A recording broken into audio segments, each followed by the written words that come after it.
mas-uuliyiinta xisbiga mucaaridka ee wadani ayaa shir jirayd ay ku qabteen xafiiskooda magaalada Hargeysa waxay si adag uga hadleen dhacdadii maalintii shalay ka dhacday magaalada Burco ee xarunta gobolka Togdheer taasoo si adag mas'uuliyadeeda ugu eedeeyeen xukuumadda Soomaaliland afayeenka xisbiga mucaaridka ee wadani Ibrahim Mahdi Buuba oo shirkaasi ugu horeyntii ka hadlay waxa uu eedeyn u soo jeediyay wasiirka arrimaha gudaha ee Soomaaliland waxaana sidoo kale afayeenku mas'uuliyiinta gobolka Togdheer ugu baaqay in aanay ka hadhin baadhista sababaha dhacdadaasi keenay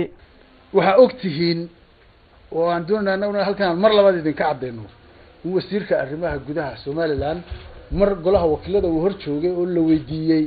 sababta keentay in hubno loo adeegsado shacabka uu ku jawaabay dawladnimada macnaheedu waxa weeye wax la dilo wax la xiro iyo wax la dilacsiyo nasiib darran ku tilmaamay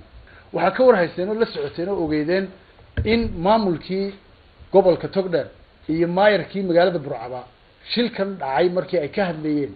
ayagoo aad uga naxsan ay tilmaameen inaanay meesha oolin wax araariyo loogu yeero inaanay oolin haba yaraatee wax bad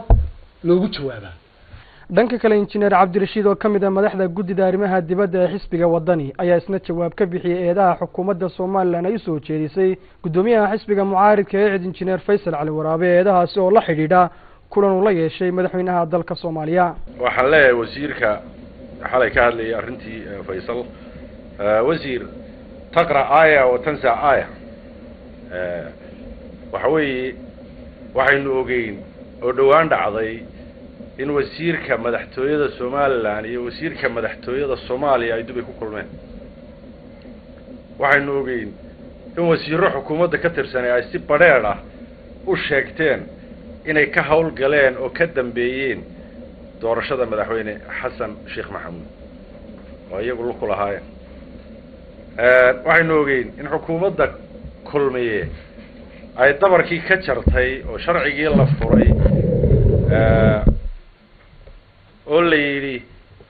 meeshii danta Soomaaliland gasho iyo mas'uul walba halkay ula gashaabo ugu tagay waa markii ugu horeysay xisbiga wadani uu taageero u muujiyo xisbiga kale ee mucaaridka ee UCID kuwaasoo hore ugu muuqan jiray inay dhexdooda isfahan